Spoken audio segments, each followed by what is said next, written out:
Welcome to deserving India. My name is Saurabh. आज हम discuss करेंगे कंटेम्प्रेरी इश्यूज जो कि इन्वायरमेंट इकोलॉजी का है, जिसमें से हम जो डिस्कस करेंगे वो है इन्वेजिव एलियन स्पीसीज़ के बारे में। Invasive alien species these are the species which are not native to Indian climate. ये बाहर से आई हुई कुछ एक स्पीसीज़ हैं, कुछ एक स्पीसीज़ है रिलेटेड टू फ्लोरा। ये ज़्यादातर प्लांट्स होते हैं जो कि इंडिया के नेटिव प्लांट्स नहीं हैं, बाहर के कंट्रीज से, बाहर के कॉन्टिनेंट से ये इंडिया में लाए गए हैं। सो इनका जो है थ्रेट है हमारे इंडिया के ऊपर, बहुत सारे इकोसिस्टम के ऊपर। ऑल्सो ग्लोबल ट्रेड के कारण इनका इम्पैक्ट इंडिया में बहुत ज़्यादा देखा जा रहा है। कॉन्टेक्स्ट की अगर हम बात करें तो इन्वेजिव एलियन स्पीसीज जो हैं ये नेटिव नहीं होती हैं।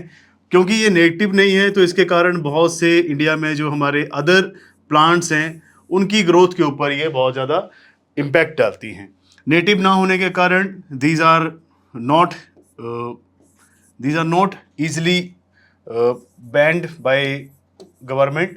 और कुछ भी इसमें से ऑर्नामेंटल प्लांट्स की वजह आते हैं, जैसे कि लेंटाना जो है काफ़ी फेमस है और ये इंडिया में एज अ ऑर्नामेंटल प्लांट आया था, जैसे हम यूज़ करते हैं फॉर डेकोरेशन।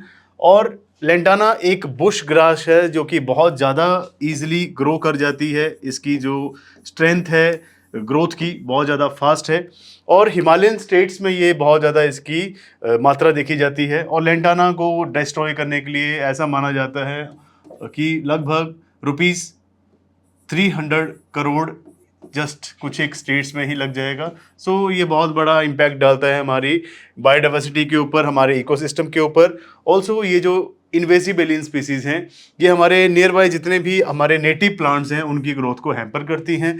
उनका जो न्यूट्रिशन है, उनमें जो नाइट्रोजन की मात्रा उनको मिलनी चाहिए वो प्रॉपरली यहाँ पे नहीं मिल पाती है। सो इसी के बारे में हम बात कर रहे हैं, जिसका जो थ्रेट है इन्वेजिव एलियन स्पीसीज़ का ये कंटिन्यू हो रहा है और ये बढ़ता जा रहा है, एस्केलेट होता जा रहा है 2023 और 24 में भी।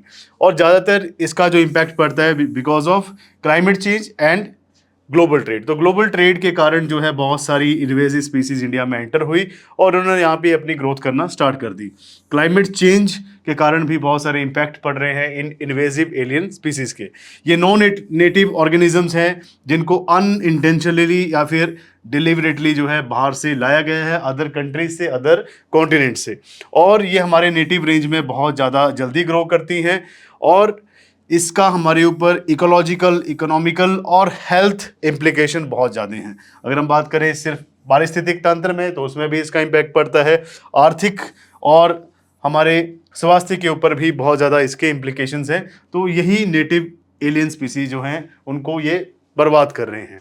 इन्वेजिव एलियन स्पीसीज की अगर हम बात करें, these are non native species, मतलब they are non Indian species.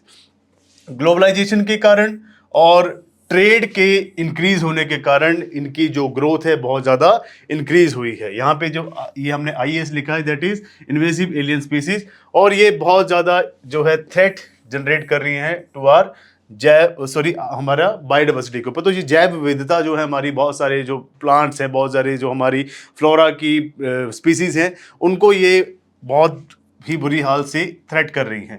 Also ये इकोसिस्टम की जो हमारी स्टेबिलिटी है, जो स्थायी है हमारा इकोसिस्टम, पारिस्थितिक तंत्र, उसके ऊपर भी बहुत ज़्यादा प्रभाव डाल रहे हैं। अब इनका इम्पैक्ट क्या पड़ता है इन्वेजिव एलियन स्पीसीज का हमारे एनवायरनमेंट के ऊपर? सो अगर हम बात करें तो पहला जो इम्पैक्ट पड़ता है इसका, that is impact on our biodiversity. जो हमारी जैव विविधता है, बहुत सारी हमारे पास डिफरेंट टाइप की स्पीसीज हैं प्लांट्स की, और बहुत सारे ऑर्नामेंटल प्लांट्स हैं, कैश क्रॉप्स हैं, नॉर्मल क्रॉप्स हैं, उन सभी के ऊपर इसका इम्पैक्ट पड़ता है। IUCN जो कि यूनाइटेड नेशन की एक ऑर्गेनाइजेशन है, that is international union for conservation of nature, IUCN, इसने बताया है कि जो है इसके प्राइमरी ड्राइवर जो है इन स्पीसीज का, दैट इज एक्सटिंक्शन। तो इसके कारण जो है बहुत सारे जो हमारे नेटिव प्लांट्स हैं वो विलुप्त होते जा रहे हैं, बिकॉज उनको ये इन्वेजिव जो स्पीसीज हैं वो उनको बहुत ज़्यादा थ्रेट पोज कर रही है। सेकेंड जो है इसके कारण इन नॉन नेटिव जो हमारी यहाँ पे स्पीसीज हैं जिनके बारे में हम डिस्कस कर रहे हैं, नॉन नेटिव स्पीसीज और इन्वेजिव एलियन स्पीसीज।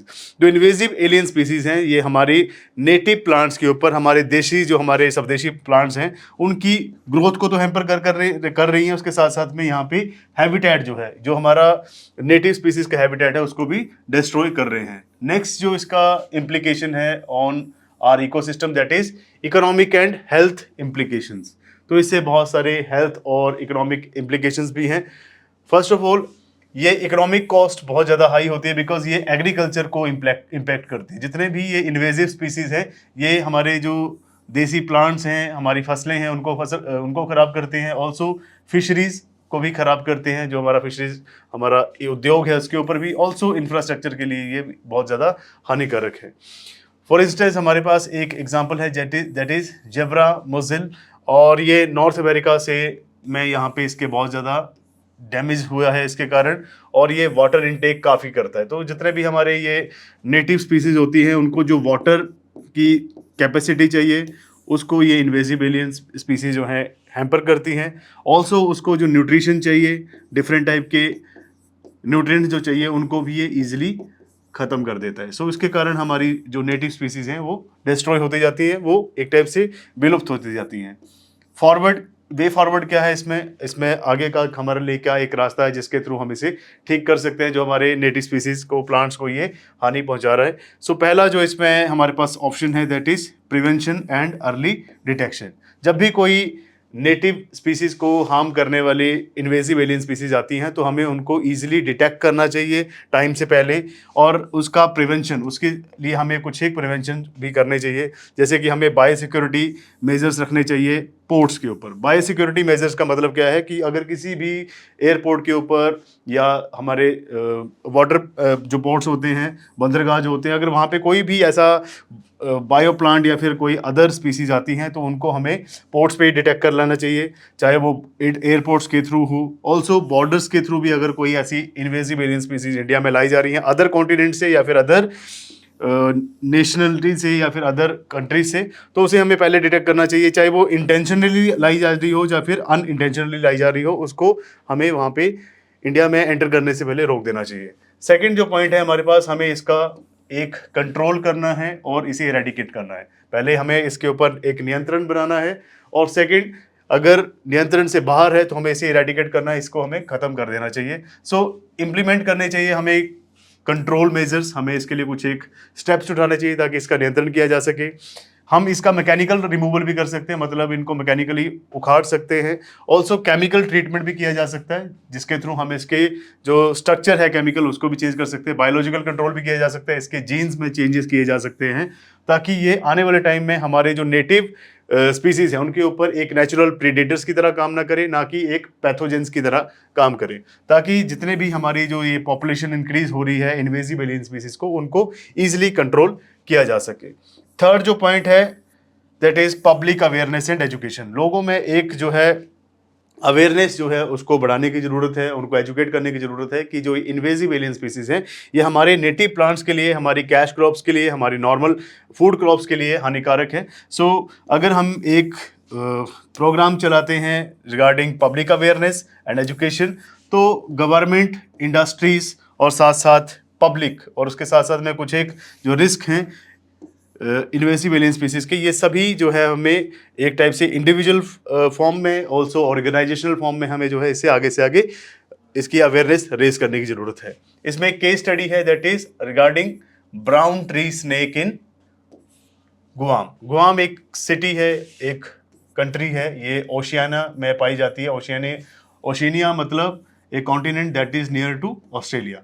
सो ओशियाना जो आपका जो एक कॉन्टिनेंट है वहाँ पे ये गुआम कंट्री पाई जाती है। तो यहाँ पे एक ब्राउन ट्री स्नेक जो है उसे यहाँ पे इंट्रोड्यूस किया गया, और ये एक इन्वेजिव एलियन स्पीसीज थी, और ये मिलिट्री कार्गो के थ्रू यहाँ पे आया था वर्ल्ड वॉर 2 के टाइम पे, और इसने वहाँ के आइलैंड के, गुआम के जितने भी आइलैंड में नेटिव वर्ल्ड पॉपुलेशन थी उसको काफ़ी ज़्यादा हार्म किया, और ये एक टाइप से नेचुरल प्रीडेटर बन गया, और वहाँ पे इसने रैपिडली जो है इकोलॉजिकल इम्बैलेंसेस को बढ़ाना स्टार्ट कर दिया। और ये invasive alien species that is, इसके बारे में बात कर रहे हैं ब्राउन ट्री स्नेक, इसने वहाँ पे सिग्निफिकेंट थ्रेट किया ड्यू टू ग्लोबल डाइवर्सिटी वहाँ की इकोनॉमी के ऊपर, और उसकी पब्लिक हेल्थ को भी इसने बहुत ज़्यादा इम्प्लीकेशंस क्रिएट किए, और ये ग्लोबलाइजेशन और क्लाइमेट चेंज के कारण हुआ। और इफेक्टिव मैनेजमेंट स्ट्रेटजीज यहाँ पे अपनाई गई, प्रिवेंशन और डिटेक्शन यहाँ पे किया गया, उसका कंट्रोल किया गया, पब्लिक अवेयरनेस के थ्रू यहाँ पे इसको मिटिगेट करने की बहुत ज़्यादा कोशिश की गई। अब इसी के ऊपर एक क्वेश्चन बनता है केस स्टडी के ऊपर और इन्वेसिव एलियन स्पीसीज के ऊपर। प्रैक्टिस क्वेश्चन है, that is discuss the impacts of invasive alien species on biodiversity and ecosystem. तो पहला जो पार्ट ऑफ द क्वेश्चन है इसमें ये पूछा जा रहा है कि आपको इन्वेसिव एलियन स्पीसीज के कारण जो हमारी बायोडाइवर्सिटी है, जैव विविधता है और हमारा जो इकोसिस्टम है, पारिस्थितिक तंत्र है, उसके ऊपर इसका क्या इम्पैक्ट पड़ रहा है। तो हमें पहले इन्वेसिव एलियन स्पीसीज के बारे में बताना है, देन इसके इम्पैक्ट के बारे में बात करनी है on biodiversity as well as on ecosystem. Second part of the question जो है that is emphasize their global trade origins and management challenges। तो हमें इसके बारे में बताना कि ग्लोबल ट्रेड से ये कैसे अदर कंट्रीज में पहुंचते हैं, अदर कॉन्टिनेंट्स में पहुंचते हैं। ऑल्सो इसका मैनेजमेंट कैसे किया जाना चाहिए और मैनेजमेंट में कौन कौन सी चैलेंजेस हैं, कौन कौन सी चुनौतियां हैं। सो ये हमारा एक टॉपिक था रिगार्डिंग कंटेम्प्रेरी इश्यूज, जिसमें हमने इन्वेसिव एलियन स्पीसीज को डिस्कस किया, उसकी केस स्टडी को डिस्कस किया और ऑल्सो एक हमारे पास प्रैक्टिस क्वेश्चन भी है। इसे हम लिख सकते हैं डिपेंडिंग अपॉन हमारे पास जो कंटेंट था। ऐसी और इन्फॉर्मेटिव वीडियोस के लिए हमारे साथ जुड़े रहें। Thank you so much.